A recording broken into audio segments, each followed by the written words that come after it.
ओम श्री गणेशाय नमः। श्री जानकी वल्लभो विजयते। श्री रामचरित। जय श्री राम। दोस्तों, मैं जा रही हूँ रामायण का पाठ करने के लिए। वीडियो पसंद आ जाए तो लाइक कर देना, शेयर कर देना, चैनल पर नए सब्सक्राइब करना और कमेंट करके बताना ये रामायण में मतलब वीडियो पसंद आ जाए। सादर शरण सरोज पखारे, अति पुनीत आसन बैठारे। करि पूजा मुनि सुजसु बखानी, बोले अति पुनीत मृदुबानी। जो आदर पूर्वक उनके चरण कमल के धोए और बड़े ही पवित्र आसन पर उन्हें बिठाया। पूजा करके मुनि यज्ञ वाली जी के यश का वर्णन किया और फिर अत्यंत पवित्र और कोमल वाणी से बोले, नाथ एक संस बर मोरे, करगत बेत तु सब तोरे।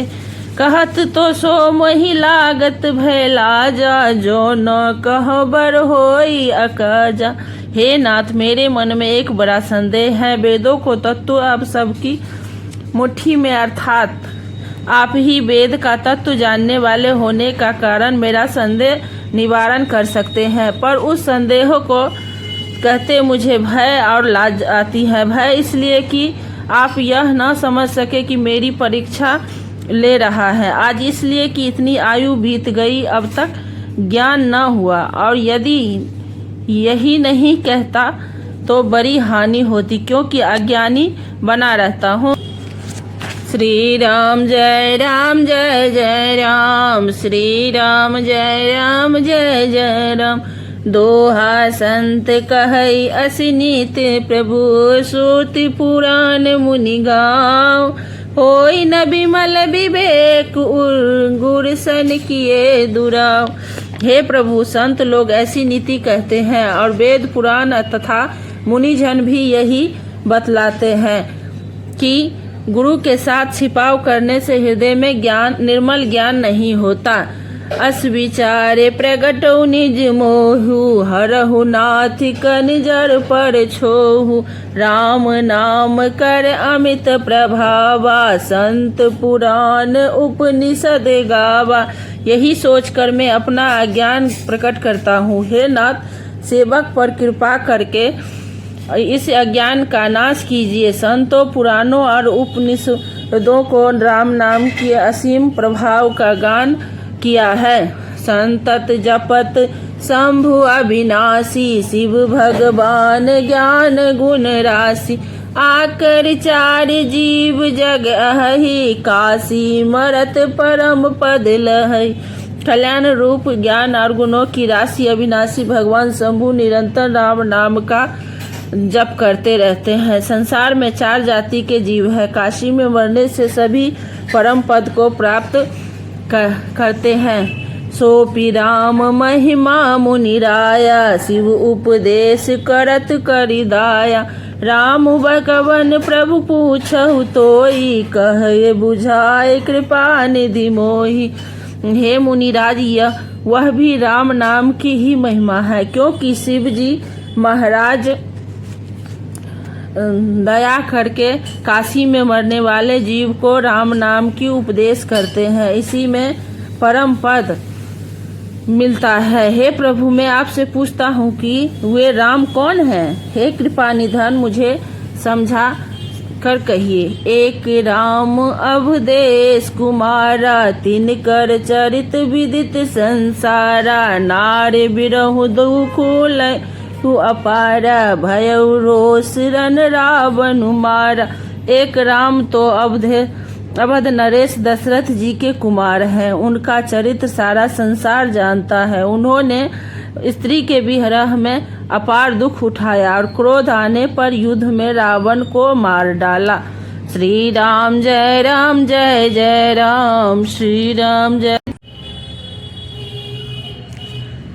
श्री राम जय राम जय जय राम। श्री राम जय राम जय जय राम। दोहा सब दर्शी सुनिए, प्रभु करऊ सो बेग उपाय। होई मरनु जहि बिनहि, श्रम दुसहु विपत बिहाय। तो है, हे सर्वदेशी प्रभु, सुनिए और शीघ्र युवा उपाय कीजिए जिससे मेरा मरण और बिना ही परिश्रम यह पति परित्याग रूपी असहाय विपत्त रूप दूर हो जाए। यही विधि दुखित प्रसेज कुमारी, अकथनीय दारुण दुख भारी, बीते संबंध सहज 87 तज समाधि शंभु अविनाशी। दक्ष सुता सती जी इस प्रकार के बहुत दुखित थी।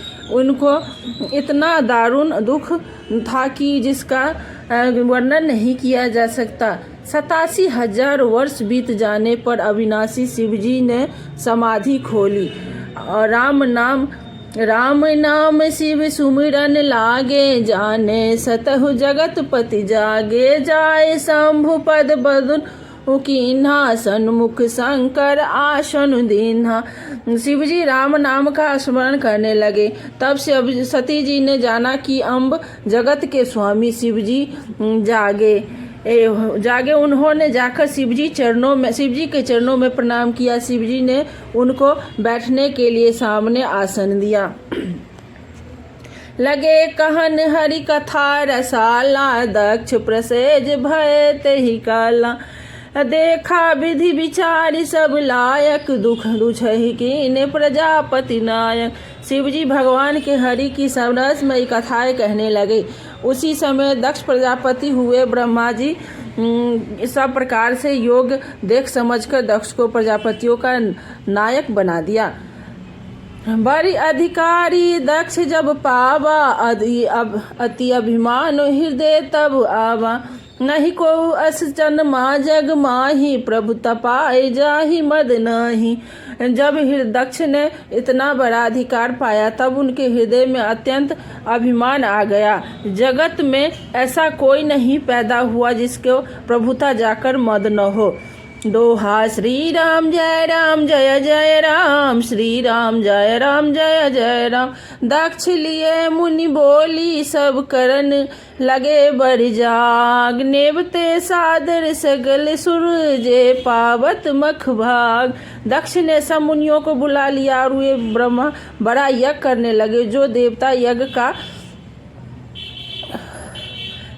पति है। दक्ष ने उन सबको आदर सहित निमंत्रित किया। किन्नर नाग सिद्ध गंधर्वा, बंधु समेत चले सुर सरबा, विष्णु बिरंच महेश बिहाई, चले सकल सुर जान बनाई। दक्ष का निमंत्रण पाकर किन्नर नाग सिद्ध गंधर्व और सब देवता अपनी अपनी स्त्रियों सहित चले। विष्णु ब्रह्मा और महादेव जी को छोड़कर सभी देवता अपना अपना विमान सजाकर चले। सती बिलो के व्योम विमाना, जात चले सुंदर विधि नाना, सुर सुंदर करहि जग कल जाना, सुनत श्रवण छूटे मुनि ध्याना। सती जी ने देखा अनेकों प्रकार के सुंदर विमान आकाश में चले जा रहे हैं। देव सुंदरिया मधुर गान कर रही है जिन्होंने सुनकर मुनियों का ध्यान छूट जाता है। पूछहि तब शिव कहु बखानी, पिता जग सुनि कछु हरसानी, जो महेश मोहि आय सुदेहि, कछु दिन जाए रहो मिस में ही। सती जी ने इस विमानों में देवताओं के जाने का कारण पूछा। तब शिव जी ने सब बातें बतलाई। पिता के यज्ञ की बात सुनकर सती कुछ प्रसन्न हुई और सोचने लगी कि यदि महादेव जी मुझे आज्ञा दे तो इसी बहाने कुछ दिन पिता के घर जाकर रहूं। पति परित्याग हृदय दुख भारी, कहई निज अपराध विचारी, बोली सती मनोहर भानी, भय संकोच पे प्रेम रस जानी। क्योंकि उनके हृदय में पति द्वारा त्यागी जाने का बड़ा भारी दुख था, पर अपराध समझकर वे कुछ कहती न थी। आखिर सती जी भय संकोच और प्रेषण में सनी हुई मनोहर वाणी से बोली।